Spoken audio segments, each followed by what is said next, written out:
single one to look up to call and ask, "How did you do it?" She existed in a sporting vacuum, brilliant, isolated, and entirely self-motivated. But the academy didn't care about where you were from. It cared about how hard you worked.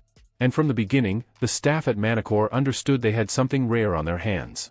Not just a talented junior, but a competitor with an uncanny emotional control that reminded the coaches of someone very specific. Someone who had trained on those same courts. Someone whose name was on the building. She won the Australian Open Junior Doubles title at 14, then the Roland Garros Junior Doubles, then, and this was the moment the Philippines collectively held its breath, the US Open Junior Singles crown in 2022. First Filipina ever in the history of the tournament. She was 17 years old, and she had already done what generations of players from her nation had never accomplished. Rafael Nadal watched from a distance. He was, at that point, still competing, battling injuries, battling time, battling the brutal mathematics of a career winding toward its conclusion. But, he noticed. His academy staff noticed. Joan Bosch, her coach, noticed most of all. This young woman was not simply talented, she was built for pressure. And yet, the professional tour was a different beast entirely. Between 2023 and 2024, Eala entered qualifying rounds at Roland Garros, Wimbledon, and the US Open. Each time, she fell in the opening round of qualifying. Not the main draw, not the second round, the very first match of the qualifying bracket before the real tournament even began. 3 consecutive Grand Slam qualifying exits. While her contemporary, Mira Andreeva, the same player Eala had beaten 6-4, 6-0 in the 2022 US Open Junior quarterfinals, Eala watched from outside the glass, ranked 140th in the world with nothing but promise and pain. Those defeats didn't just sting, they accumulated. They stacked. They whispered the most dangerous question an athlete can hear inside their own mind. What if I'm not good enough? What nobody knew, what even the closest observers of her career didn't fully grasp, was that the hardest night was still coming. And when it arrived, it would come with silence, darkness, and a phone screen lighting up at midnight. But, before we get there, you need to understand the woman who made that call possible. Maria Francisca Perello. The world calls her Mary. The tennis world barely knows her name, and that is entirely intentional. She met Rafael Nadal at 17 through his sister in their hometown of Manacor, the same sun-baked Mallorcan town where the academy now stands. She watched him claim his first French Open. She watched him conquer Wimbledon. She watched him cry at the Australian Open. She watched him lose, come back, lose again, and return as if defeat were merely a detour. For 19 years, she stood beside the greatest competitor the sport has ever produced, and she said almost nothing publicly about any of it. While other tennis partners became celebrities in their own right, launching brands, granting interviews, building social presences, Mary went the opposite direction. She pursued a business management degree at the University of the Balearic Islands. She completed graduate studies at ESAID in Barcelona. She ran the charitable arm of the Rafa Nadal Foundation. She raised her first son, Rafa Jr., born in October 2022, largely out of the public eye.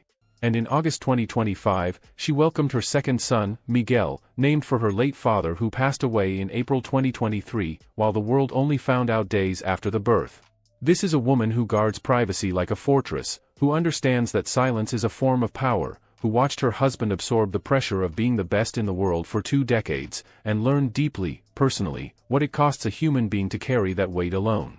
So, when Mery Perelló spoke publicly about Alex Eala, even in the indirect, careful manner that she did, the tennis community stopped cold. Because Mary does not speak about players. She does not involve herself in tennis narratives. She does not comment on her husband's protégés or former students, or the young athletes who trained within their walls. Unless something moved her so profoundly that silence became impossible.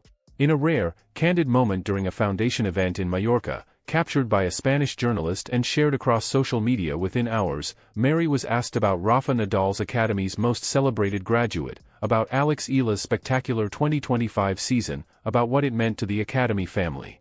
And she paused. Not the pause of someone calculating a diplomatic answer, the pause of someone deciding whether to share something real. Rafa cares about her in a way that goes beyond tennis, she said. When she struggles, he feels it. After her worst loss, he could not sleep. He called her. I was there. I heard the conversation. The room went quiet. Nobody had known about that call. Not Alex's team, not the Philippine media, not the fans who had followed every match, every ranking update, every historic first. A midnight call from Rafa Nadal after her biggest loss. So, what was that loss? And why did it break even him? To understand why that midnight call shattered every wall Eala had carefully constructed around her emotions, you have to understand what the 2025 Eastbourne Open final represented. By the time Eala arrived at Eastbourne, her season had already rewritten Philippine sporting history. The Miami Open semi-final run, a wildcard entry ranked 140th in the world, had produced one of the most staggering sequences women's tennis had witnessed in years. She eliminated Yelena Ostapenko. She dismantled Madison Keys, the Australian Open champion, 6-4, 6-2. And then, in a performance that sent shockwaves through the sport, she defeated Iga Swiatek, the former world number 1, 6-2, 7-5, breaking her serve 8 times across 2 sets. Tony Nadal, Rafa's uncle, his longtime coach, the architect of his competitive philosophy, had traveled to Miami specifically to observe. When Eala walked off that court, she was no longer a promising junior product. She was a force. But, forces, unchecked, can overextend. And by the time the grass court season arrived, Eala carried something heavier than confidence. She carried expectation, a nation's expectation, a sport's curiosity, the weight of being described in every article, every broadcast segment, every social media caption, as the future of women's tennis. The Eastbourne final against a seasoned top 10 opponent became a masterclass in how expectation can suffocate even the most composed competitors. Eala lost the opening set tightly, then the second, then the match. The runner-up finish, which objectively represented a historic achievement for any Filipina player, felt, in the dressing room afterward, like something far worse than a loss. It felt like a door slamming shut on a season-defining moment that would never return. She had been 2 sets away from her first WTA title on European grass. 2 sets away from proving that Miami wasn't a miracle, it was a blueprint. Witnesses at the venue described her composure during the post-match handshake as remarkable. She smiled, she congratulated her opponent, she answered media questions with the measured clarity of someone twice her age. But those who knew her, truly knew her, recognized the particular stillness that descends on a competitor who has gone somewhere very quiet inside themselves. She returned to her hotel room, the Philippine journalist sent congratulatory messages, her coach analyzed the tactical errors, the academy shared a supportive post, the ranking points still pushed her toward the top 50, and none of it touched the weight she was carrying. At some hour past midnight in Eastbourne, England, her phone screen lit up. Spanish number. A name she had first encountered as a wide-eyed teenager chasing someone through a Madrid airport begging for a photograph. It was Rafa. Not a message, not a voice note, a call. And according to Mery, who was beside him, he had been awake for hours watching replays of the match, unable to settle until he simply picked up the phone and dialed. What did he say and why did it make Mery cry? Mery Perelló did not reveal every word spoken during that call. She's not that kind of person and that conversation was never meant for public consumption. But what she shared, in fragments, carefully, painted a picture that the tennis world has spent weeks trying to fully absorb. He told her what nobody was telling her. Mery said. Everyone was saying, "You did great. Runner-up is amazing. You should be proud." Rafa said something different. What Rafa said, according to Mery's account, wasn't comfort, it wasn't consolation, it was recognition. He told Eala that the pain she was feeling wasn't weakness, it was proof. Proof that she wanted it badly enough to hurt. Proof that she wasn't someone who had accidentally stumbled into a WTA final and felt satisfied with the attendance ribbon. He told her that, and this is the fragment that spread across tennis social media like wildfire once Mery mentioned it, that the night after his first French Open loss, he could not eat. He sat in his hotel room and stared at the wall for 3 hours. And that pain, he said, built the foundation for everything that came after. Mery, sitting beside him during the call, admitted she began to cry. Not out of sadness, out of recognition. Because she had witnessed that version of Rafa, the one who sat with pain instead of running from it, the one who turned devastation into architecture. I realized, she said, that he was giving her the one thing that had made him who he was. He was giving him himself. The Philippine media erupted when fragments of the story circulated. Fan accounts dedicated to Alex posted the quote in 37 different languages within one news cycle. Within 48 hours, #RafaCaladalex was trending in the Philippines, Spain, and unexpectedly, Japan. Commentators who had spent years covering women's tennis debated whether this constituted inappropriate mentorship optics or one of the most beautiful sporting moments of the calendar year. But amid the noise, one detail remained consistently striking. Alex, when asked about the night at Eastbourne during a subsequent press conference, paused with that same familiar composure. Then she said, "Someone reminded me why I play. I don't think I'll ever forget that." She never said his name. She didn't have to. Because by then, everyone understood she was talking about Rafael Nadal. The academy in Manacor hadn't just given Alex Eala better footwork, sharper timing, or a pathway into the professional tour. It gave her something far rarer, something no ranking system or coaching manual can measure. Perspective. The lived philosophy of a champion who had stood at the same edge of doubt, pressure, and expectation, and chose to step forward anyway. And suddenly, the question around Eala changed. It wasn't if she could win at the highest level. It became, how far can she go carrying that mindset? The answer came almost immediately. 3 months after Eastbourne, the stage shifted to US Open. New York. Flushing Meadows. Under the lights. Eala walked onto the courts and did something no Filipino, man or woman, had ever done in the Open era. She won a Grand Slam main draw singles match. History, written in one night. But it wasn't just the result. It was how she did it. The same identity she revealed in Miami showed up again, clear, fearless, unmistakable. Aggressive from the first ball. Taking time away. Standing on the baseline like she belonged there. Her left-handed topspin opened angles her opponent couldn't read. And then came the shot. The flat forehand down the line.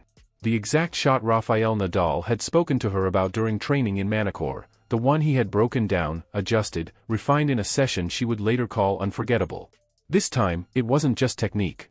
It was instinct. It was trust. It was something deeper. That ball didn't just land inside the line. It landed with purpose. Like she wasn't just executing a shot, she was honoring a moment. By the end of 2025, the rankings caught up with what the tennis world was starting to feel. Top 50. Not hype. Not projection. Arrival. She didn't just rise through the rankings. She arrived. Alex Eala closed out her breakthrough season by capturing the Guadalajara Open title, a victory that felt less like a trophy and more like a declaration. And then came the message. A single post that stopped people mid-scroll across the world: "My dreams have come true. Everything that happened this season is a love letter to my family, friends, team, everyone who supported me, and of course, to little Alex." That last line carried weight. Because little Alex wasn't just a phrase. It was the 12-year-old girl in Manila who packed her life into a suitcase and left home chasing something that didn't come with a map or a guarantee. No blueprint. No precedent. No Filipino before her had ever stood where she was now standing. By March 2026, the numbers told part of the story. World number 29. The highest-ranked Filipino player in WTA history. But numbers never capture the full picture. Because behind every milestone, every breakthrough, every first, there was something constant. Manacor. The academy. And the man who built it. Rafael Nadal didn't just watch her rise from a distance. He stepped back onto the court during the off-season, specifically to train with her. The footage said everything. 2 players rallying on the same clay. One a retired legend who had defined an era. The other a rising force beginning to shape her own. A decade apart in experience, connected by the same surface, the same discipline, the same obsession. Eala later called it special. Said hitting with Rafa was something most young players only dream about. Nadal's own words were simpler: 1 year later, it felt great to be back on a tennis court. On the surface, that's all it was. 2 posts. 2 perspectives. Nothing more. No mention of the late-night call. No mention of Eastbourne. No mention of what had been said quietly, off-camera, in Mallorca. But the subtext was impossible to ignore. Because what you were seeing wasn't just a coach and a player. It wasn't even just a mentor and a protege. This was something deeper. A connection built on shared understanding, the kind that only exists between people who know exactly what this path demands. The pressure. The isolation. The cost of chasing greatness when there are no guarantees waiting at the end. They both knew it. They had both stood at that edge. And they both chose, again and again, to step forward anyway. That's the difference. Not talent. Not opportunity. The willingness to pay the price, repeatedly, without certainty. That's what separates champions. And long before the world fully understood it, Mery already did. Because while the tennis world was still catching up, her silence had already started to break. And then came the part nobody saw coming. Not a headline. Not a press release. Not a post-match quote buried in a transcript. This was something quieter. More dangerous. More honest. After the foundation event where Mery first referenced the midnight call, a Spanish journalist pressed further. He asked whether she believed Alex Eala truly understood the weight of what had been invested in her, not just the facilities, not just the coaching structure at Manacor, but the personal investment. The attention. The time. The belief. The call that didn't have to be made. Mery didn't answer immediately. She sat with the question. Let it breathe. Then she said, "I think she is beginning to understand." A pause. When you are young and winning, you think people believe in you because of what you are doing. It takes time to realize they believed before you did anything. Another pause. Rafael Nadal believed in Alex before Miami, before the US Open, before any of it. Then the line that reframed everything that came before it, "That's the only belief that matters." Those two sentences didn't behave like quotes. They traveled. They spread beyond interviews and articles and match reports. Into early morning voice notes sent between Filipino fans half a world apart. Into comment sections dissecting every word like hidden code. Into newsroom drafts about mentorship, legacy, and what it means when sports stops being transactional. Because underneath all the rankings, all the trophies, all the breakout results and viral highlights, this story was never just about results. It was about recognition before validation. About being seen before being proven. About someone, somewhere, deciding, without evidence, without guarantees, that a young player's future was worth investing in anyway. And that changes everything. Because wins can be measured. Titles can be counted. Rankings can be tracked. But belief? Real belief? The kind that arrives before the world agrees? That's not statistics. That's not development. That's the beginning of every champion's story, long before anyone realizes they're watching one. It is about what it means to carry someone else's faith through the moments when your own begins to crack. About a retired champion with 2 young sons, 19 years of partnership, 22 Grand Slam titles, and a name etched into the very academy where future players are forged, who could not sleep after watching a 20-year-old from the Philippines lose a final in England. Not because losses are rare in tennis, but because he remembered what that feeling does to a young athlete's silence afterward. And he refused to let her sit inside it alone. And then there is Mery. A woman who spent 2 decades standing quietly beside greatness. Not in the spotlight. Not in the headlines. But in the spaces in between, where careers are actually sustained. She understood, better than anyone, what that midnight call cost her husband. The vulnerability it revealed. The instinct it followed. The humanity it exposed. And she chose to tell the world anyway. Because she believed people deserved to know that Rafael Nadal, the warrior, the competitor, the legend, carried a heart large enough to reach across silence and distance for a young player who needed it most. And right now, Alex Eala is ranked world number 29. She is 20 years old. And her career is still only beginning to unfold. Somewhere in Manacor, overlooking the Mallorcan coast, a retired